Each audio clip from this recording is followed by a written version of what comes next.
Okay, so here we are again. I do not believe that this one will be quite as long as the previous one. Again, last time we saw you have the start button right here, right mouse button, and we have apps, features, event viewer, system.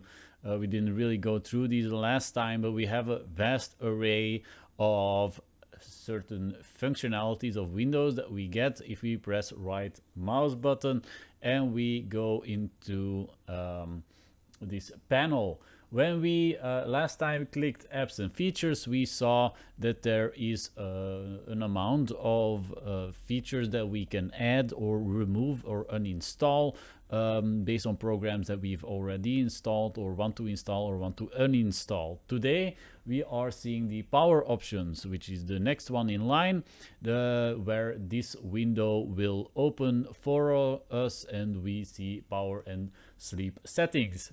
You know, basic stuff. The first time you open this, when you are running your PC, you know, you got the screen and you got the sleep. When plugged in, turn off after. This is more of the type of stuff that you'd imagine if you have a laptop is very important, but we still have this if we have a desktop computer like I have right now. And here we can choose a certain timing where the maximum is 5 hours. I don't know why the maximum is 5 hours. Windows likes to limit us, but I will see that there's probably other options to make this longer in the long run. When we go to advanced power settings, today we're not gonna go through these because these are more like stuff that are general system applications. I'm seeing a little bug happen here on my screen, at least. I don't see it on the recording, but there's like a little bit of lag here. And then, you know, we can, you know, say if we're plugged in, the screen should be turned off, you know, in 15 minutes if we aren't using our screen. The same goes for sleep. You know, when we're plugged in this case, it only says plugged in. There's no when on battery for us right now, but what we can do here is have our computer go to sleep after a certain time or amount. For me, since this is my desktop, I just go never. I'm constantly running tasks, running program, running a variety of things that I am, you know, seeking to use in general. So I don't have any benefit from removing or adding this in general to a certain a certain amount of time, but again we can see here additional power setting. There's help if we need it, but we are focusing right now on these additional power settings that if I open again, we see a sort of legacy sort of window. A little bit more modern, but still something very Windows XP like that we can see here. There's already a test plan. We're coming to that. And all of this is, of course, again in our control panel, where again we can find all these options. We saw that last time. We can ask to tell us more about this plan. Or plans in general, and change the plan settings. Before we do that, we can see here to the left of the panel, choose what the power buttons do. We click on this one and we see some stuff that we can change here.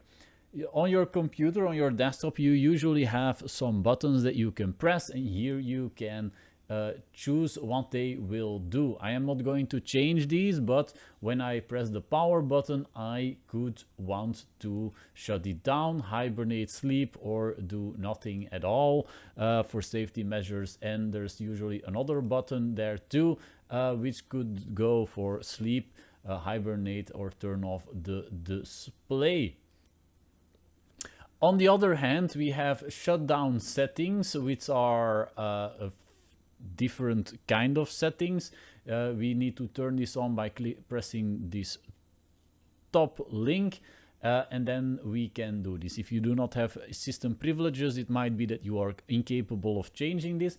But if I go to my start menu right here and I see this power button here, then there are a couple of things that I can tell that I have turned on here. The same things that are on here. Of course, there are certain things we can't shut off, like just shut down. We can't remove the shutdown function. That's the whole point of the power button there. But we have this restart, we have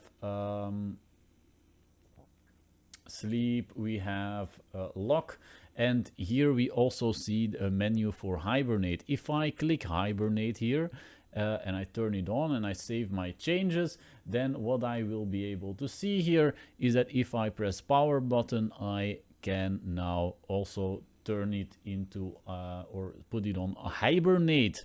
You know, very useful if you need this, or if you don't need any of these, you can turn these off, of course. Then the second one is what we will be doing here, this test plan 1.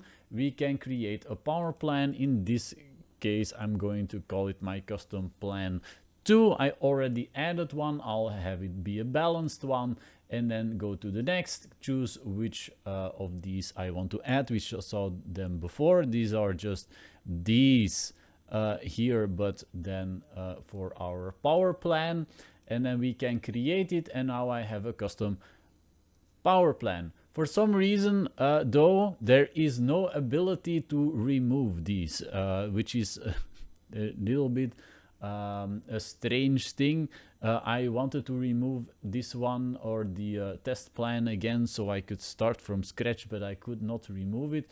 Maybe I'll find a button to do so, but I definitely couldn't. It's also not here, and it's all not really related to what we're doing here. And then again, I can go back into one of these plans, my custom plan 2, and I can make some changes here if I would like to change it afterwards. But there is a other setting that we can do, the advanced power settings, and that's a very important one we can do here. Here we can see that we have a menu with all our plans and the ones we have made, and the basic plans like balance, high performance, and power saver in this menu. Here we can set settings in related to how we want our power management to run on our system, because there is of course a vast array of other things that are related to power that we might want to change. One of these things is that we might want to turn off our hard disk after a certain set amount of time. Like for example, our hard disk might perform certain operations or just like none at all. If there's none at all being executed, turning it off means there's no power going to the hard drive if we are inactive. Internet Explorer mode, JavaScript timer frequency, maximum performance, you know, stuff related to how JavaScript can time certain things, which means if it's on high performance, it's probably gonna draw a lot more power than if it is on a different setting like maximum power savings. We can do some stuff with the desktop background settings like slideshow, setting available if we want to set it to available or past if we are having a slideshow happening in our background. Like right now I have a static image in my background. Sometimes, you know, you can set it to, and we will likely come to being capable of putting a slideshow there that different images are passing by as we go along. Wireless adapter settings, power saving mode, you know, wireless adapter setting. If do we want our wireless to do a lot of power draw, you know, maximum, low power, medium power, saving, maximum power, etc. Sleep, you know, when do we want to go to sleep? In this case, never. Again, this is these settings here, but there are some extra options here too. Hibernate after, you know, do we want to hibernate at some point, which means becoming inactive but still running. Sleep powers our device off and maintains the RAM data in a particular fashion, and allow wake timers, you know, if we want to allow our computer to be awoken at a certain time. USB settings, USB selective suspend settings, you know, whether we want to have USBs be turned off at a certain time.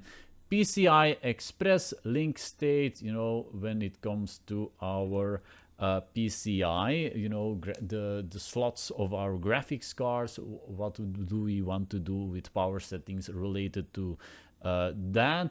Processor power management, you know, what do we want to have our processor do, because that's probably one of the big ones that draws power on our system, especially if we're advanced users and we are running processes. Usually the biggest problem could be our GPU. Maybe for gaming, etc. GPUs can be very power hungry if you have a powerful card, even more powerful than our CPU in general. But here we can set settings related to our CPU. We can do the minimum processor state, and at least a certain minimum should be required. System cooling policy active if we want to disable our cooling, and maximum processor state 100%. For example, we could lower this to make sure our CPU doesn't draw more power or isn't fully utilized ever, for whatever reason that you might want it to be that way. If you don't use much of your CPU and you want to prevent too much being used, saving some power might happen by lowering this one. The display, if we want to turn off the display after a certain amount of time.